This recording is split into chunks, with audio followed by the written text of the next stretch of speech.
Une chronique 15 Louis II. David se bâtit des maisons dans la cité de David, il prépara une place à l'arche de Dieu, et dressa pour elle une tente.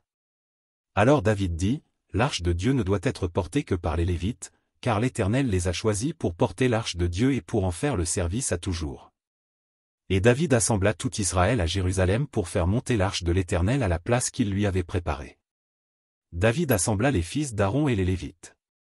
Des fils de Kehath, Uriel le chef et ses frères, 120. Des fils de Merari, Asaja le chef et ses frères, 220. Des fils de Gershom, Joël le chef et ses frères, 130.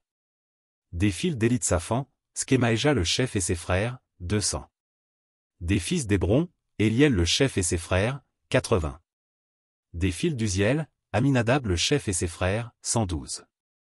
David appela les sacrificateurs Tsadok et Abiatar, et les Lévites Uriel, Asaja, Joël, Skemaéja, Éliel et Aminadab.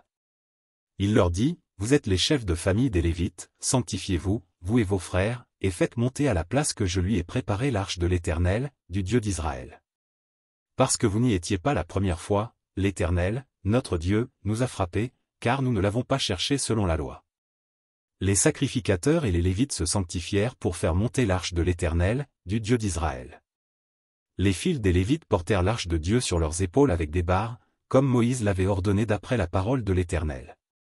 Et David dit aux chefs des Lévites de disposer leurs frères les chantres avec des instruments de musique, des luttes, des harpes et des cymbales, qu'ils devaient faire retentir de sons éclatants en signe de réjouissance. Les Lévites disposèrent Héman, fils de Joël, parmi ses frères, Asaph, fils de Bérekia, et parmi les fils de Merari, leurs frères, Étan, fils de Cushaja. Puis avec eux leurs frères du second ordre Zacharie, Ben, Jaziel, Skemiramoth, Jeiel, Uni, Eliab, Benaja, Mazéja, Matithia, Éliflé et Mikneja, et Obed-Édom et Jeiel, les portiers. Les chantres Héman, Asaph et Étan avaient des cymbales d'airain, pour les faire retentir. Zacharie, Aziel, Skemiramoth, Jeiel, Uni, Eliab, Mazéja et Benaja avaient des luttes sur Alamoth. Et Matithia, Éliflé, Mikneja, Obed-Édom, Jeiel et Azazia, avaient des harpes à 8 cordes, pour conduire le chant. Kenania, chef de musique parmi les Lévites, dirigeait la musique, car il était habile. Bérekia et Elkana étaient portiers de l'arche. Skébania, Josaphat, Nethanil, Amasaï, Zacharie, Benaja et Éliézé, les sacrificateurs, sonnaient des trompettes devant l'arche de Dieu. Obed-Édom et Jéshija étaient portiers de l'arche.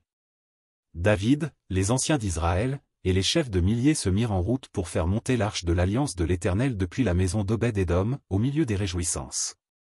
Ce fut avec l'assistance de Dieu que les Lévites portèrent l'arche de l'alliance de l'Éternel, et l'on sacrifia 7 taureaux et 7 béliers. David était revêtu d'un manteau de byssus, il en était de même de tous les Lévites qui portaient l'arche, des chantres, et de Kenania, chef de musique parmi les chantres, et David avait sur lui un éphod de lin. Tout Israël fit monter l'arche de l'alliance de l'Éternel avec des cris de joie, au son des clairons, des trompettes et des cymbales, et en faisant retentir les luttes et les harpes. Comme l'arche de l'alliance de l'Éternel entrait dans la cité de David, Michal, fille de Saul, regardait par la fenêtre, et voyant le roi David sauter et danser, elle le méprisa dans son cœur.